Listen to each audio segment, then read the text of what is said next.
नमस्कार दोस्तों, मैं सचिन सिंह गौर आपका अपने YouTube मंच में स्वागत करता हूं। मोदी जी वैसे कहते हैं अपने आप को 56 इंची, लेकिन अक्सर नाजायज मांगों के सामने झुक जाते हैं। कभी हाथ जोड़ करके माफी मांग के बिल वापसी करते हैं, तो कभी संवैधानिक रूप से कोर्ट की निगरानी में लोकतांत्रिक तरीके से चुने गए आयोग को भंग कर देते हैं और अक्सर वो ब्लैकमेलिंग में आ जाते हैं। क्या आप जानते हैं इस देश का सबसे पहला और सबसे बड़ा ब्लैकमेलर कौन था? और आत्म रक्षा आपने सुना होगा, वो व्यक्ति आत्महिंसा करके ब्लैकमेलिंग करता था। आप वो जानते हैं कौन है वो व्यक्ति? वो व्यक्ति थे गांधी जी। वो सबसे बड़े और सबसे पहले ब्लैकमेलर थे इस देश के। वो क्या क्या करते थे कि कभी अनशन पे बैठ गए, आमरण अनशन पे बैठ गए, धरने पे बैठ गए। ये धरना प्रदर्शन आमरण अनशन सब उन्हीं की देन है और ये बेसिकली ब्लैकमेलिंग होती थी। और वो बातें करते थे अहिंसा की, लेकिन वो आत्महिंसा करते थे। मान लीजिए किसी व्यक्ति को आपने पकड़ के 10 दिन के लिए बंद कर दिया, भूखा प्यासा उसको रखा, तो ये उसके प्रति हिंसा है। और वही काम जब आप अपने लिए करते हैं कि आप आमरण अनशन पे बैठ गए और कह रहे हैं कि अब मैं कुछ नहीं खाऊंगा, तो वो आप आत्महिंसा कर रहे हैं। और उस आत्महिंसा के तरीके से आप दूसरे लोगों पे प्रेशर डाल रहे हैं, उन्हें ब्लैकमेल कर रहे हैं आपकी बातें मानने के लिए। अब वो बातें सही हैं या गलत हैं, इससे कोई लेना देना नहीं। आपने डिसाइड कर लिया कि ये बातें हैं, मानी जाए, नहीं तो मैं आमरण अनशन पे बैठ जाऊंगा। पूना पैक्ट हुआ था 1932 में डॉक्टर अंबेडकर और गांधी जी के बीच। तो ये पूना पैक्ट क्या था? पूना पैक्ट एक्चुअली क्या था कि 1930 में डॉक्टर अंबेडकर ने मांग रखी थी सेपरेट दलित इलेक्टोरेट की। मतलब दलितों का अपना एक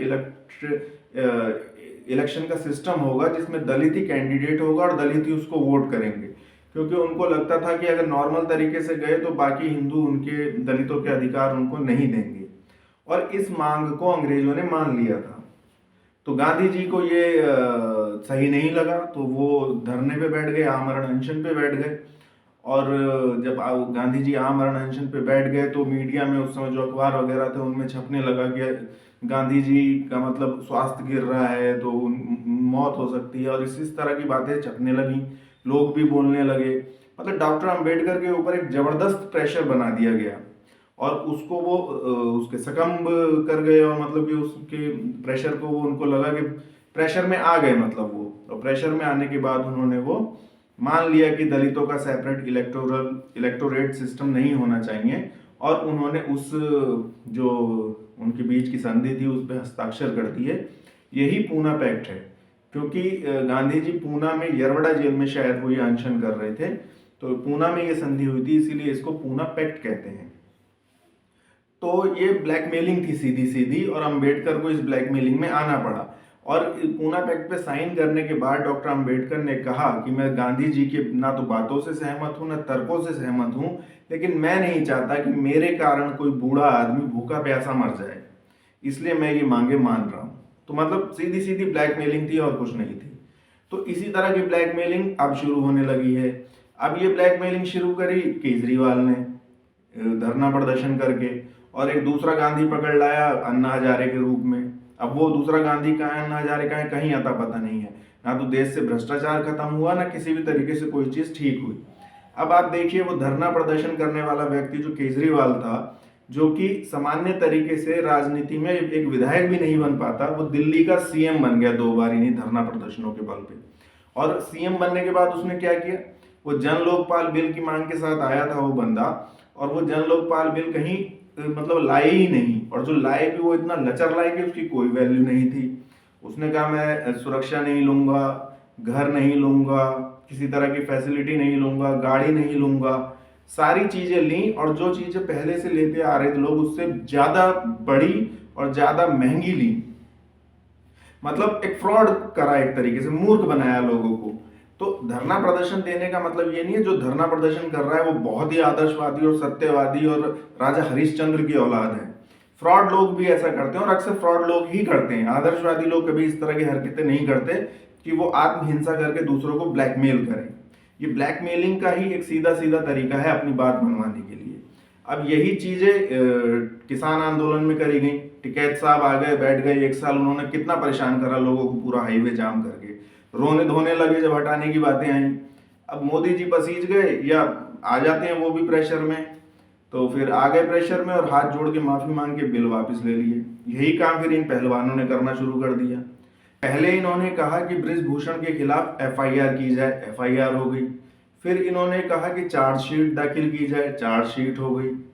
फिर इन्होंने कहा कि चुनाव जो है वो निष्पक्ष होने चाहिए और कोर्ट की निगरानी में होने चाहिए। चुनाव निष्पक्ष हुए और कोर्ट की निगरानी में हुआ। जब ये चुनाव घोषित हुए, जब ये चुनाव में कैंडिडेट आए कि संजय सिंह जो कैंडिडेट थे वो आए, तो इनको पता था। इसके बावजूद इन्होंने अपने कैंडिडेट्स उतारे। अनीता सिंह श्योराण को अध्यक्ष पद के लिए, देवेंद्र सिंह कादियान को वरिष्ठ उपाध्यक्ष के लिए, लोचव को महासचिव के लिए, मतलब सभी पदों के लिए इन्होंने उतारे अपने। तो ये कॉन्टेस्ट करने गए थे। अब जब कॉन्टेस्ट हार गए, चुनाव हार गए पूरी तरीके से, तो रोना धोना शुरू कर दिया, ड्रामा करना शुरू कर दिया, तरह तरह के पब्लिसिटी स्टंट करने शुरू कर दिए। पद्मश्री का प्रशस्ति पत्र तो लौटा रहे हैं, रकम लौटा नहीं रहे, रो रहे हैं, धो रहे हैं, मतलब एक मूर्ख बना रहे हैं लोगों को। जब आप चुनाव में गए क्यों, जब आपको चुनाव में भरोसा नहीं था, और जब चुनाव हार गए तो रोने लगे।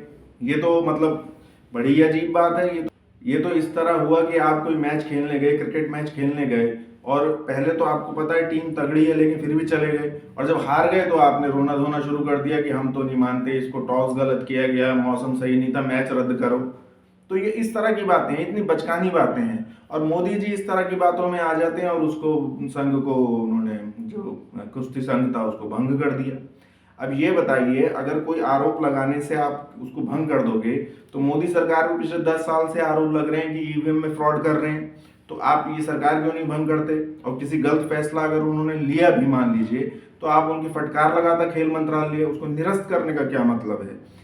और इसी तरह से गलत फैसलों के कारण निरस्त करने की ही परंपरा हो, तो नोटबंदी को कितने लोगों ने कहा है कि गलत फैसला था, तो उस हिसाब से ये सरकार ही बर्खास्त होनी चाहिए। तो इस तरह से मतलब ये लोकतंत्र का सीधा सीधा मजाक उड़ाया जा रहा है। और ये असल में लोकतंत्र नहीं है, ये भीड़ तंत्र है। भीड़ इकट्ठी हो जाती है और कुछ भी करने लगती है, प्रेशर में ले लेती है। तो ये सब नहीं चलना चाहिए, और मुझे नहीं लगता भारत में कभी भी स्वस्थ लोकतंत्र आ सकता है, और वो आएगा भी नहीं। ये एक भीड़ तंत्र है और ऐसे ही यहाँ चलता रहेगा मामला। वीडियो को पूरा देखने के लिए धन्यवाद।